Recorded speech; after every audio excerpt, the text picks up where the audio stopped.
এই পোলাওটা যখন খাবেন তখন কিছুটা ফ্রাইড রাইসের ফিল পাবেন।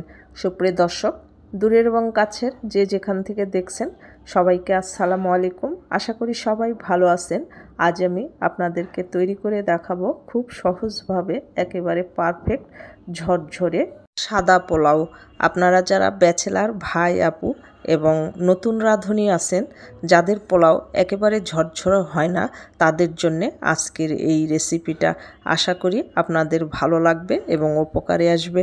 আমার ভিডিওটা যদি ভালো লাগে তাহলে আমার চ্যানেলে যারা নতুন এসেছেন প্লিজ আমার চ্যানেলটাকে সাবস্ক্রাইব করবেন, পাশে থাকা বেল আইকনটা ক্লিক করে রাখবেন যেন নতুন কোনো ভিডিওর ছাড়ার সঙ্গে সঙ্গে আপনাদের কাছে পৌঁছে যায়। আর যারা ফেসবুক থেকে দেখছেন প্লিজ আমার ফেসবুক পেজটাকে ফলো দিবেন, লাইক কমেন্ট শেয়ার করবেন। চলুন তাহলে কথা না বাড়িয়ে আমরা মূল রেসিপিতে চলে যাই। সুপ্রিয় দর্শক, পোলাওটা রান্না করার জন্য চাল 30 মিনিট আমি পানিতে ভিজিয়ে রেখে পানি ঝরিয়ে রেখেছি। আর এখন আমি চালগুলো ভেজে নেব, তার জন্য চুলায় একটা কড়াই বসিয়ে দিয়েছি। আর এর মধ্যে দিয়ে দিলাম 1/3 কাপ পরিমাণ রান্নার রেগুলার তেল। তেলটা গরম হয়ে আসলে এর মধ্যে দিয়ে দিয়েছি ছোটো 2 টুকরা দারচিনি, 2টা তেজপাতা মাঝখানে ফালি দিয়ে দিয়েছি, আর 7-8টা ছোটো এলাচ দিয়ে 30 সেকেন্ড ভেজে নিয়েছি। এখন দিয়ে দিলাম ছোটো 2টা কোচানো পেঁয়াজ। আর পেঁয়াজটা যখন হালকা নরম হয়ে আসছে তখনই দিয়ে দিতে হবে চাল। পেঁয়াজের কালার যদি চেঞ্জ হয় তাহলে পোলাওর কালার কিন্তু চেঞ্জ হয়ে যাবে। আমি পানি ঝরানো চালগুলো দিয়ে দিয়েছি। এখানে 3 পট চালের পোলাও আমি রান্না করতেছি। আর দিয়ে দিলাম 1 চামচ লবণ আর 1 চামচ আদা রসুনের পেস্ট। পোলার চালগুলো যদি আগে থেকে পানিতে ভিজিয়ে রাখেন সেক্ষেত্রে পোলাওগুলো কিন্তু রান্না করতে গেলে চালগুলো একটু বড় বড় হয় আর দেখতেও সুন্দর হয়। আমি এখন নেড়ে চেড়ে পোলাওর চালগুলোকে বেশ কিছুক্ষণ ভেজে নিয়েছি।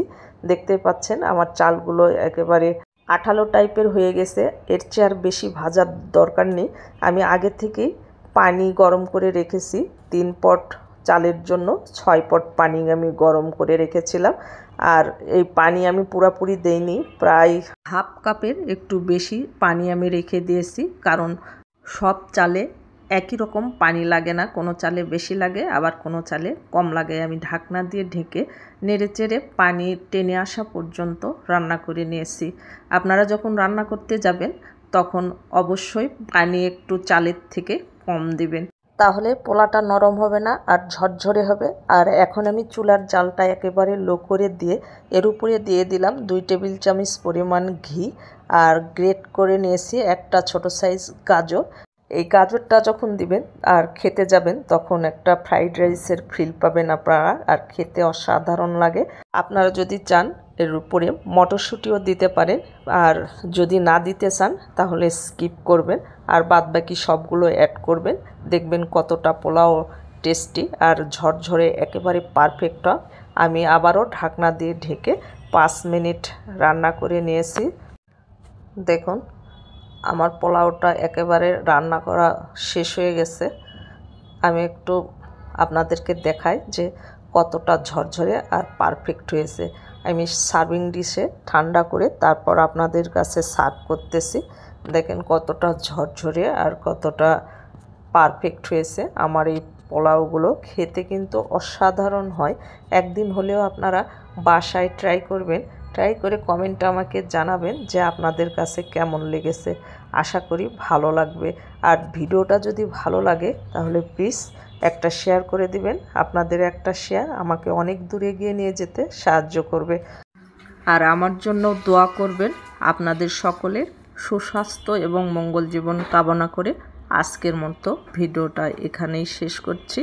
দেখা হবে পরবর্তী কোনো ভিডিওতে। আল্লাহ হাফেজ।